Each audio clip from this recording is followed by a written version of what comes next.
Welcome to the FOAC ILLEA podcast. We are coming to you from the Great American Outdoor Show in Harrisburg, Pennsylvania. And we're sitting right now at the FOAC booth. A little bit, in a turn of phrase, you're on the opposite side of being interviewed today. Yeah, that's an interesting thing for me. A new dynamic. A new dynamic, yes. But I'm Stephen LaSpina. I'm on the FOAC ILLEA Board of Directors, and I'm sitting with our Vice President, Klint Macro. So, Klint, thanks for sitting down with me today. Appreciate it. Yeah, thanks for doing it, man. I appreciate it. Yeah, absolutely. I thought it would be fun for the viewers, many of whom I'm sure are members, but there may be some that don't know who Klint Macro is and what you're all about. So why don't you introduce us to who you are? I'm just a guy, dude. I'm Augie's dad. I'm Jen's husband. I'm Carol and Ken's son. I've spent a lot of my life helping people to exercise their rights. Earlier on in my life, it was exercise the First Amendment. And as I've gotten older, God has pushed me in a direction to where I'm better served helping people exercise their Second Amendment. Okay. So yeah, I do a lot, man. You do a lot of things. You wear a lot of hats. So tell us about Trigger Pressers Union. Well, that was my training company that I started in 2013. Prior to that, I was an instructor just like Klint, the instructor. Mm-hmm. And in 2013, I formally set up the Trigger Pressers Union and got the website set up. And I actually ran it as a sole proprietorship for a couple of years, which wasn't the smartest thing tax-wise. Mm-hmm. But I just wanted to help people to better defend themselves. Prior to that, I was doing a lot of safety and marksmanship training, like NRA basic pistol kind of stuff. And I wasn't as focused on the defensive aspect of it. I was just how to shoot better was kind of what I was into. And I did a class and one woman said, because of what you taught me today, I'll never be a victim again. And I was like, I really kind of analyzed what she said. I'm like, wow, there's a lot going on here. Like there's a great deal of responsibility what I'm doing here. And it was about that time when I think it being divine intervention, I came upon Rob Pincus's teaching. And shortly after that, I saw the USCCA curriculum, both of which were very pivotal in my development. And that's when I kind of started to be more of a student of teaching defensive tactics. Being someone that's not a LE or military, that's just not really where my head was ever at. And it was interesting. It's been an ongoing process. Yes. Yeah. Yes. I think too in the training space, it's very rewarding to have those moments with students when they come to you and say, hey, this has made me a better protector, or I feel more prepared if I were to face a threat. There's something very rewarding about that. Would you agree? Oh yeah, well I mean, we get into our rhythm, we kind of get our show kind of perfected, so to speak. We learn the curriculum really well, so we don't have to pay attention so closely to the PowerPoint or to the notebook or whatever. And we just kind of get into our rhythm. And you're like, all right, that felt good. People were sitting there, they were awake. It was a good class, everyone stayed awake, right? People took notes. But when someone takes the time to pull you aside afterwards and give you that level of intimate information and how maybe something I just did was life-changing is really humbling. Yeah. And it really shows that we as educators and mentors, we serve a higher purpose than just helping people to be more proficient. Yeah. There is a higher purpose to it. Yeah, I believe so. Yeah. All right, let's talk about Second Amendment activism. Yeah. How did you become Vice President of Firearms Owners Against Crime, ILLEA? Well, actually it started in Los Angeles when I was working in the studio industry. Okay.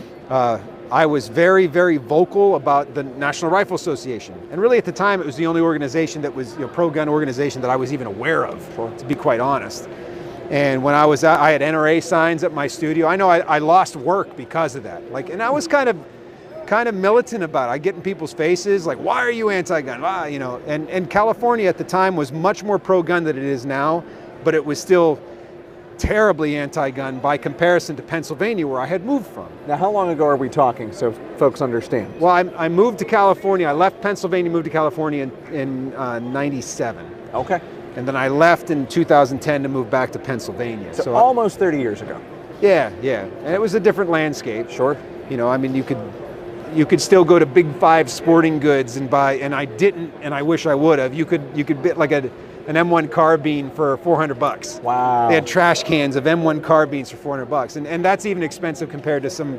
You talk to folks that are a little older than that, surplus guns. But yeah, so it was really, California kind of did its flip more after the bank robbery in '94. Yeah. So I was getting there as things were really starting to kind of tighten up by comparison. I mean, prior to that, you could buy semi-automatic. There was really very, very little regulation when it came from the state.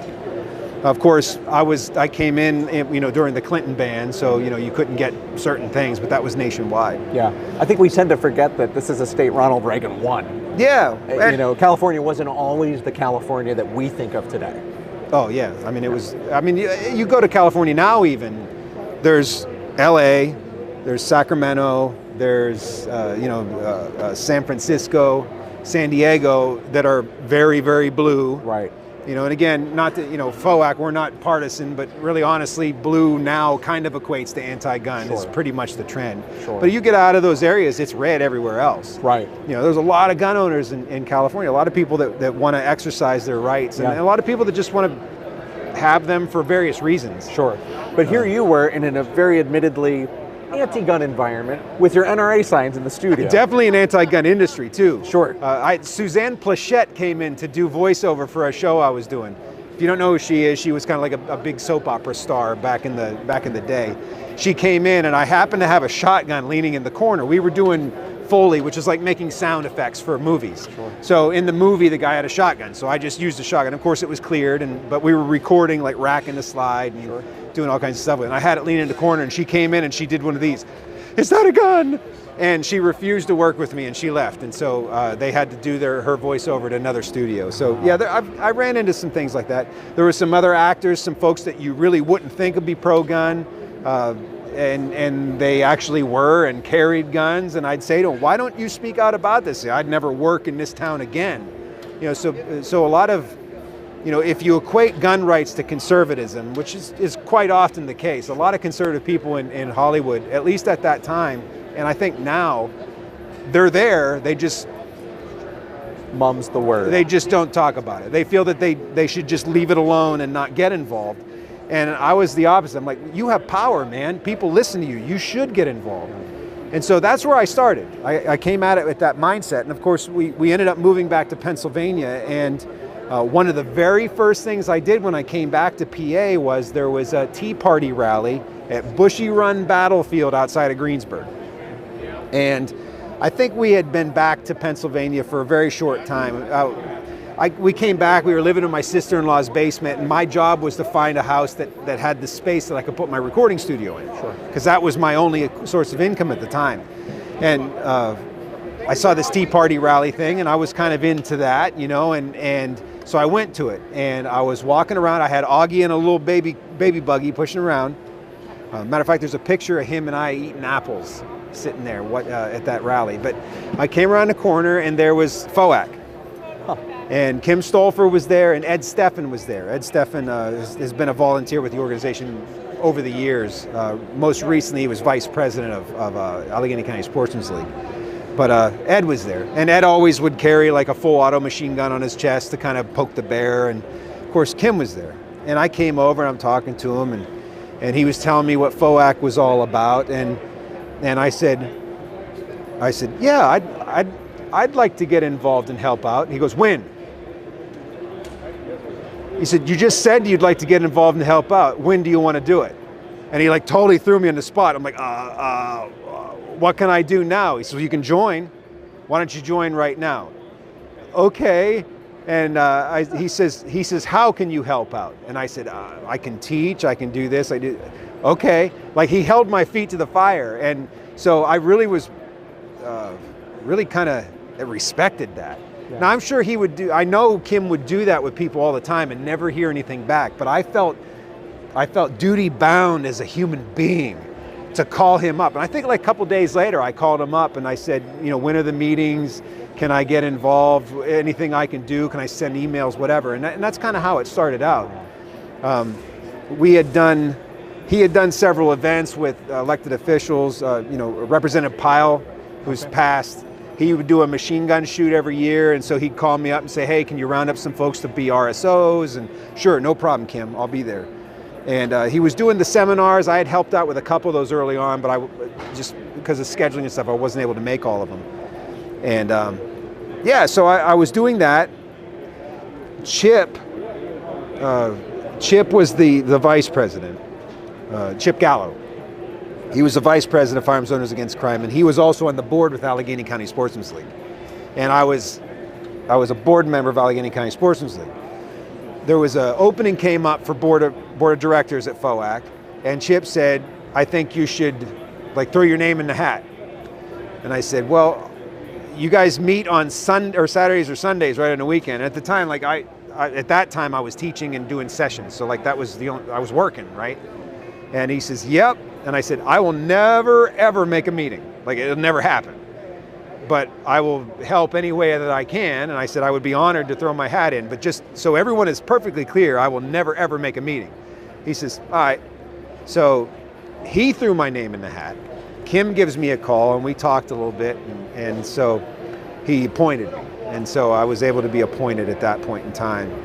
And then from there, it just became a little more responsibility and a little more responsibility. You know, God rest his soul, Kim did not delegate well, but when he did delegate, he expected it to be done now. Yes. And I think one of the fortunate things for the relationship was, as I had at that time worked for myself solely, I could choose to do it right now. I could drop what I was doing in many cases and just work on it. Hey, we got to send out email blasts because there's a bill moving tomorrow. Can you get that? I can do it right now. I'll drop what I'm doing, or I can get to it in an hour or so, you know, or I will do it in the morning. And so that really helped strengthen things. In the meantime, I had been kind of raising in the ranks at Allegheny County Sportsman's League. And for those that don't know, FOAC started as the legislative committee for Allegheny County Sportsman's League. Like, the league was first, and then FOAC kind of split off from that. Kim was the chair of the legislative committee with the county league for many, many years. So there's always been this kind of cross synergy that has gone on with the organization. When Pittsburgh did its illegal preemption violation in 2019, I was kind of thrown into the president's seat. I was at that time, I think I was second vice president. Maybe I was vice president.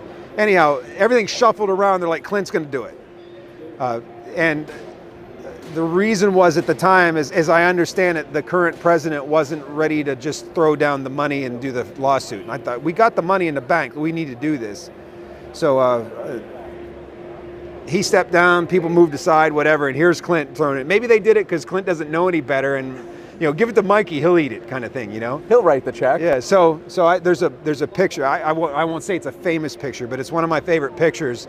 I'm sitting here writing a check, and all the guys are standing around me, and it was putting Josh Prince on retainer, and it was a pretty big check. And I remember signing the thing, going, I don't know what the hell I'm doing, man. You know what I mean? So, consulting with you know, Kim, and consulting with Josh Prince and his team, they kind of walked me through that and held my hand as we went through that process. So at that time, because FOAC was suing and County League was suing, and I was on the board with FOAC, but I was the president of County League, like, we had a lot of communication. Like, every day we spoke for multiple hours, and we, you know, gained a little bit of a bigger rapport. So shortly after that, Kim was able to delegate like the newsletter duties and things like that to me, and so that was pretty cool. Yeah. So to rewind, yeah, your activism started at a show just like you and I are sitting at today. Absolutely. Where we have people walking up to a booth. Yep. You and I and some wonderful volunteers here have been telling people about the mission of FOAC. And what would you say if someone walked up right now, was a young person, and said, hey, how do I get involved with Second Amendment activism? What advice would you give them? I would say you just started right now. You just started right now talking to me. What can you do? What do you want to do? What are your talents? You know, do you want to write a big check, or do you got talents and treasure? You know, time. What is it? Time, talents, and treasure, right? Yeah, that would be what I'd say. I mean, you know, a lot of times people, and it's because folks have lives. You know, I think a lot of folks in this world are able to do what they do because they don't have other other commitments. I mean, Jim Stoker, for instance, our president, he's done amazing things since he took over, but he just recently retired. Sure. So that's certainly freed up some time. Although he wasn't retired the first couple months. That's true. So I know he was sending emails and driving his police car with his feet, you know, doing stuff like that. So, you know, that's not always the case, but to be able to like stop and work on things is very helpful. And that's a common thing we hear. I know I hear it from folks. Hey, that's a retired person's game. Or But that's it's not somebody always, with grown though. kids. So It's not how would always. you respond to that objection? Yeah, I mean, what can you do and do it? Yeah. You know, we move mountains one shovel full at a time, or we blow it up with dynamite. Those are your two choices, right? But incrementalism, a little bit of working here, a little bit, just a commitment. Like when I was in the music industry in a band, it was always every day you need to do one thing to help the band, whatever it is. Like send out, you know, post some flyers, maybe, you know, book a gig, whatever. Yeah. Do one thing every day, and if you can be disciplined as a volunteer for an organization such as ours, you can move the truck forward just by doing one thing every day. So maybe that's, I'll check some emails, or I'll find some cool articles to post, or I'll write an article, or I'll whatever. Right. But identify that, know what your mission is, and just do it. Yeah. And then you may find as your infrastructure becomes a thing and you're more efficient, you may have more time. Or you may like, you know what? I think I'll do this too. I mean, you teach home defense. A lot of times we'll talk to people about home defense, and you know, one of the real simple things everyone says is, hey, those little screws holding the latch plate of your door, front door, they're probably only a 1/4 inch. Why don't you take them out and put longer screws in there? That's going to make your door, you know, 7 to 10 times stronger. Sure. And just by telling people that, I've had so many folks come back and say, you know what? You were right. I did that. What else can I do? So I think if you do get involved with an organization, you have limited resource of time, be upfront about that and say, here's what I can do. And pick something that's doable. You know, don't overpromise, and do it. And then I bet if you're passionate, or if you become more efficient, you may find that you can do more. But even if you can't, that's fine. Because if people are counting on you to do that thing, then that thing is important. Yeah. And So it needs to be done. don't overcommit to too much, but really commit to the thing you can do. Oh, absolutely. That's what I hear you saying. Yeah. Okay. Either that, or just don't sleep and don't talk to your family or anything like that, which is not good quality of We life. wouldn't recommend that. I don't recommend that. Yes. Yeah. Yeah. We're family guys ourselves. Yeah. We've got, you know, people that are counting on us and relying on us, and other obligations outside of this. Yeah. But this is a passion project because it's important. And Absolutely. it's part of being a good citizen. Yeah. I think that's something we've lost, where we don't value what our forefathers did and the pains and toils that they went through in order to secure what we have. We kind of just take it for granted. We thought we could put the Republic on autopilot, but we can't. Like, Yeah, there's but stuff for when us you to put do. it on autopilot, the thing that's driving it is the government. Yes. And inherently, it's not that the government is inherently bad, but when the government is left to its own devices, sometimes they kind of forget what the government is supposed to be there for. Speaking of timing, we're sitting, 2 weeks into a new administration at the federal government in 2025. And part of what that administration is doing is going line by line through the federal budget, looking at how things are being spent. And some of the things that we've come out with, I mean, everyone has said waste, fraud, and abuse for years. Oh yeah. But we're finding now it was to levels that we hadn't even imagined. Unbelievable. To your point. Unbelievable. Yeah, absolutely. So, yeah, incredible. So amount you of wonder waste. how much that is at the state level. You wonder, right? So, we had a really fantastic federal election. I think most people that are in the gun space would agree with that. Sure. And so far it seems as if Trump is delivering on pretty much everything that he said he was going to do, or the things he hasn't got to yet, you can only assume he's going to get there, because, whoo, man, I can't imagine, like all the stuff, he's just checking the box, Things right? are moving quickly. Yeah, and so that's refreshing. On the other hand, we have to keep an eye out that it doesn't go too far, because there's always a balance. But so far, everything that I'm aware of has been to minimize government and to make it smaller. And I think I fundamentally believe that's the right way to go about it. The federal government should be there to protect the borders and protect the citizens. Yeah, enumerated powers that's its function. Yeah. So statewide, though, a lot of people have this euphoria that woohoo, but statewide we really didn't gain any ground pro-gun wise. Yeah. You know, we did actually pick up one seat, but the balance of power, once it all said and done, is pretty much the same as it was pre-election. And so, you know, we got 102 to 101. We still have a very pro-gun Democrat in the Johnstown area. His name is escaping me. Frank Burns. Frank Burns, yes, excuse me, yeah, Frank Burns. So, you know, he's been very consistent with voting pro-gun, but unfortunately, as we said before, we're not partisan, but the Democratic leadership that's in place is vehemently anti-gun. So the fact that he's there changes the dichotomy to where they're in control of the, you know, the calendar, what gets pushed through committee. Right. So I would hate to see him go because he's a very pro-gun person, but the current political landscape, it would have been nice had he lost the seat to a Republican, and then we would have gone back to having control of the calendar. So speak to the skeptics in our audience who are watching, and it's easy to get skeptical with politics, so I don't blame them. But speak to people who say, hey, I'm tired of voting for Republicans, who just get in there and always make an excuse for why we can't do something. Now, there are some legitimate challenges. I think people realize, well, we don't have the governor's mansion. That's a huge problem for signing legislation.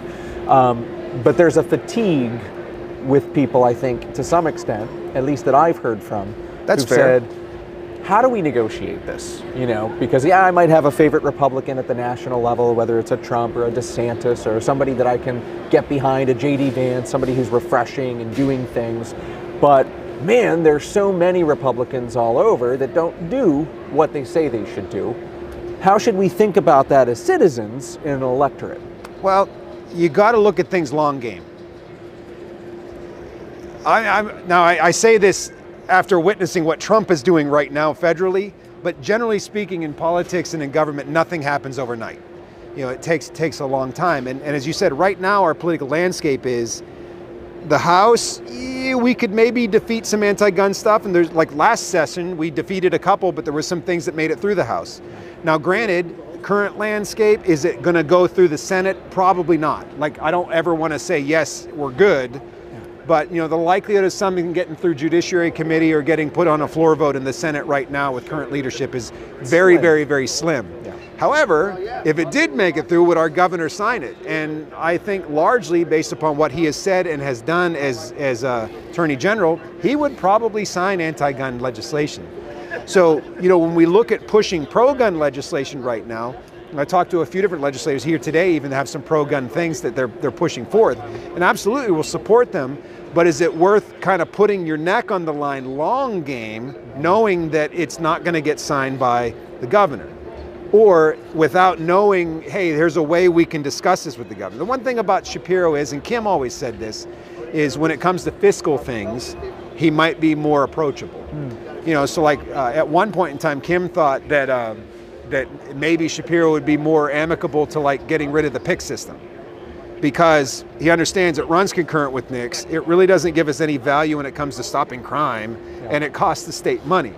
So if it were to actually get through the House and the Senate, perhaps he might sign it, because it's like, hey, this is saving the state money, and you know, XYZ. Sure. And oh, by the way, if you do this, it might make it easier for you to run for president someday. I'm told that's a good thing to say to him as well too. I don't know. I've not met Governor Shapiro personally. Fair. So anyhow, we got to look at things long game. So if I put all of my eggs into this basket and hit it really hard, is it ultimately going to be worth the squeeze if I'm very unlikely to be able to move it down here?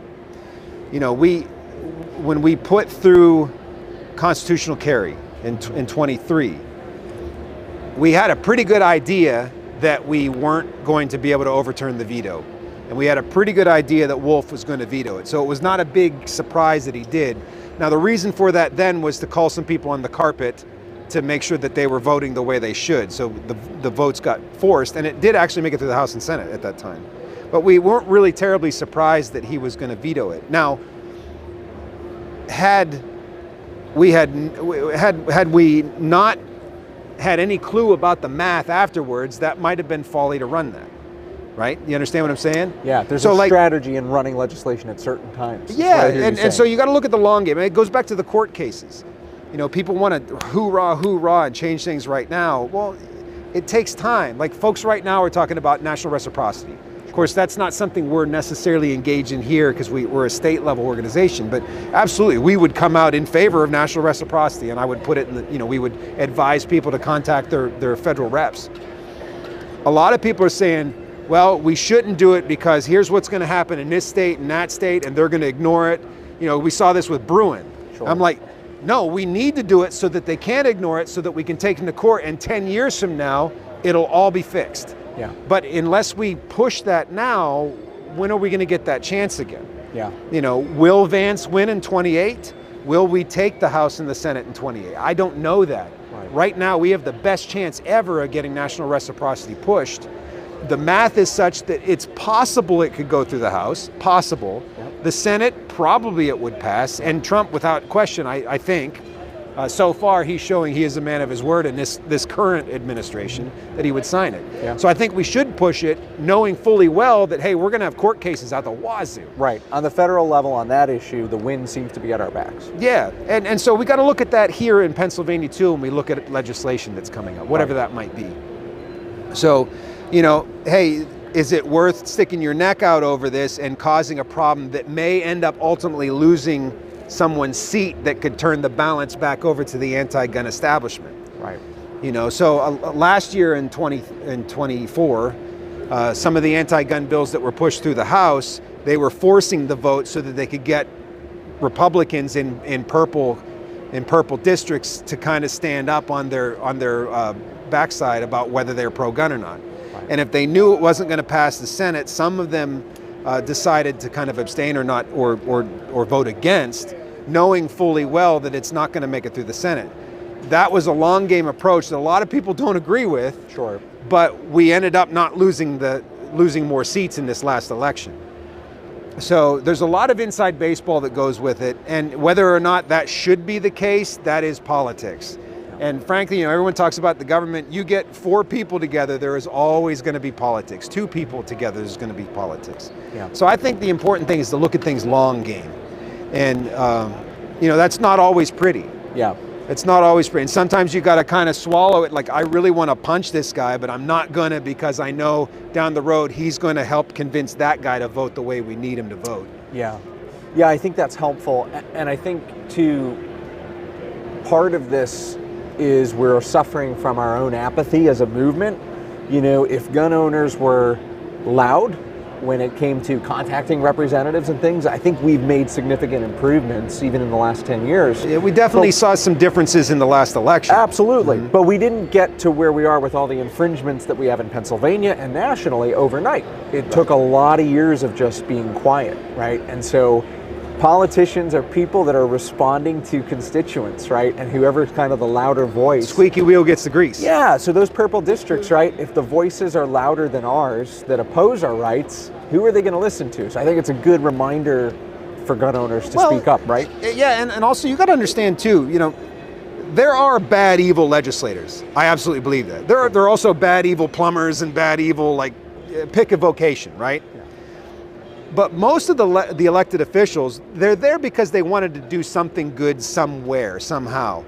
And you gotta kind of, what's the Errol Morris movie, Fog of War? It talks with McNamara, who is Secretary of Defense under Kennedy. Great documentary. But he says one of his rules is you must empathize with your enemy. Not that the elected officials are actually my enemy, but we're looking at opposing sides of an argument here. Sure. So, you look at these folks, they have to be an expert on guns, drilling, healthcare, abortion, whatever, you name it. You name any group that's going to be there, like, hey, we need you to do, they got to be experts on all that stuff. Yeah. And they can't, they physically can't. So they rely on other folks to give them the best information they have, and they're going to rely on the people that offer them the best information. Right. Unless they are politically one-sided. We certainly know a few people in the Commonwealth that I can give them all the fact sheets, Jim can write them white papers, we can look at video and evidence, and they're like, no, guns are the scourge of the earth, we need your whatever. They'll get, that'll be their company line. But most of them, they want to get advice, and a lot of gun owners won't communicate with their elected officials. Yeah. But every town will Moms Demand Action will, Ceasefire PA. Ceasefire PA will, Yep. and they gladly give literature, and they spend time with them, and they take, they do workshops, and they try to educate them. And that's something that we've been very good to do, but when we ask our members to get involved, well, I think our members have been pretty responsive. I think overall. our members are responsive. Yeah, most certainly. Yeah. But the average gun owner, the average gun owner, they're is like, what we're speaking about. I don't want to talk to them.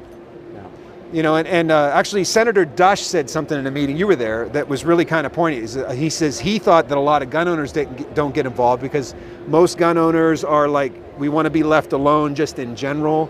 And if I talk to them or I register to vote, now I'm part of the problem because I'm kind of part of the government. I'm in the system, yeah, so right? to speak. Yeah. And it's actually really quite the opposite. Yeah. So Our system doesn't work without that involvement. yeah, absolutely. Well, we talked earlier on, people talk about term limits. Sure. Yeah, okay, on the top, on its surface, I understand. Term limits, that makes sense, but really and honestly, we don't need term limits if everyone paid attention to what the elected officials were doing and voted accordingly. We have elections. That is the term limit. We can limit terms at any point. That's Jefferson's bloodless revolution every year, every 4 years, whatever the particular office is. So I think people do need to be more involved. And the thing is, if you don't know your elected official, like we've got a database of that, but it's not hard to find it out. Sure. And contact them. Call them up. Just, hey, my name is Klint and I just wanted to talk to you. They will listen to you. Yeah. They will make the time available to you and let them know what you're about. And if that person is pro-gun or if they're just open-minded, then educate them. If they're anti-gun, then I say be an absolute pain in their ass. Like show up all the time and like be a pain in their butt. And there's certainly cases with Kim, for instance, where he had taken it upon himself to really be a pain in the butt to some of those anti-gun legislators back in the day and actually got them to turn over. Yeah. Melissa Schusterman, who's not a pro-gun person at all, a representative from the eastern side of the state. I would visit her office from time to time. You've gone with me a couple times. We would be cordial, but there was no way we were going to convince either buddy of anything. And but I tried to maintain a rapport. And I don't know if she remembered me or not. Maybe she remembered the organization. But I would stop by, and she'd say, "Come on in, sit down. What's going on? She'd say, "What are you going to try to convince me of this time?" That kind of stuff. Well, because of that rapport, I went in one time, and she said, "Tell me about Sunday hunting."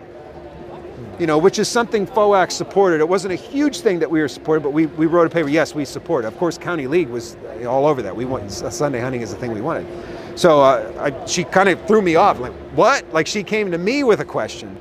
But had I not built that rapport, I don't know if she would have even bothered, Sure. So even if they're anti-gun, talk to them. Another thing that's good about the anti-gun people, I'll say this is a good thing. If you talk to them, you can get their talking points. Yeah. Go talk to 3 anti-gun politicians and you will hear the same talking points. And then go into the 4th one and try to throw them off of their talking points. You're not going to make them more anti-gun. Right. So I kind of look at it as a free time up at bat, right? There's very little to lose, and you get better at crafting your own arguments and responding to theirs. Yeah, so if you say something stupid or bonehead, what's it matter? They're still anti-gun, right? Not that we want to say things stupid. But try to get them off their game. And then when you do talk to someone that's somewhere in the middle and then they're, all they have in their head are those talking points and we can get them off of that and redirect. It's like a chess game, man. Yeah. And be respectful, be cordial, but also go in knowing some things. We have resources on our website that people can access, the white papers you mentioned that Jim writes, and we post articles that talk about these issues. So there's no need to go in there without those things. But yeah, like you said, even if you have to follow up with an email later, great. Yeah. Hey, I thought about what you said. I did some more research and here's some stuff. And now that's coming into their office and being communicated to them. So there's ways to go about it. Absolutely. And not be timid. And if you ever want to talk to an elected official about a particular point or a particular bill, piece of legislation, whatever, like contact us. We'll school you up. I know, I know Kim has done it, Jim has done it, I have done it, I know you have done it, where members have reached out to us and say, hey, I want to talk to this guy about that.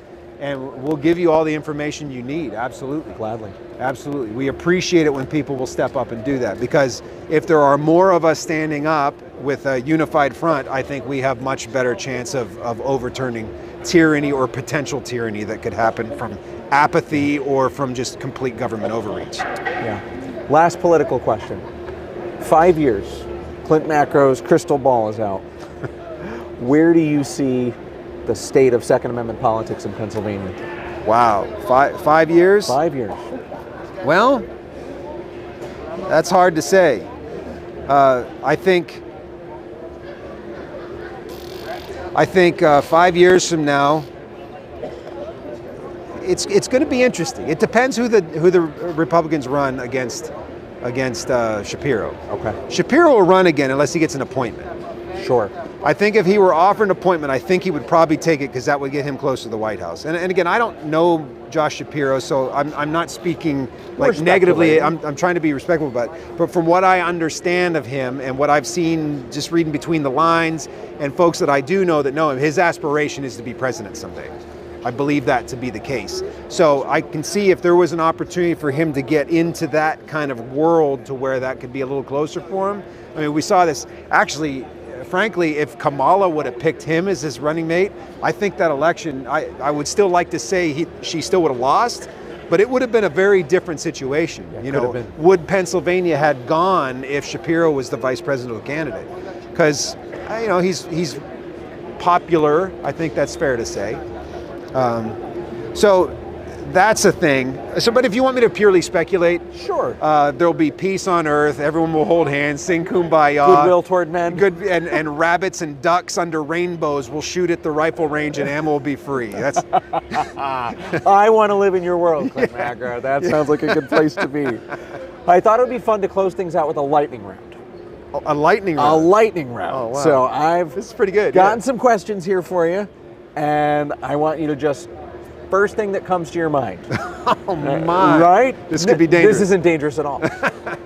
Your favorite gun to shoot? Favorite gun to shoot? Favorite gun to shoot. I like shooting flintlocks. All right. Yeah, I enjoy shooting flint. It's labor intensive and messy, but there's a certain satisfaction of loading up a flintlock and actually hitting what you're shooting at. Okay. Easiest gun to shoot? Easiest gun. This is for Klint, not universally. Just I would say the Glock platform. Okay. Or most any modern striker-fired semi-automatic polymer gun in 9mm lacking a thumb safety. Interesting. Yeah. Interesting. Very, very easy for people to shoot. Now, to shoot well, AR-15 platform by far. Okay. Now, you know, you got to take the safety on and off. That's something that has to be done to make the gun go bang. But as far as just mount it to your body and face, put it in front of you and hitting what you're shooting at, I think the AR platform is by far the easiest to master in the shortest amount of time. Okay. A gun you'd never get rid of? Never get rid of. Your personal collection? Gun I'd never get rid of in my personal collection. Well, I do have an old 22 that was my grandpap's. Now, years ago, I had quite a few guns from my grandpap and my father, and in a moment of financial weakness, I lost a bunch of them, but I still had that 22. And yeah, I will, and I don't say this term, but that one is from my cold dead hands. There you go. Nowhere. Yeah. Very good.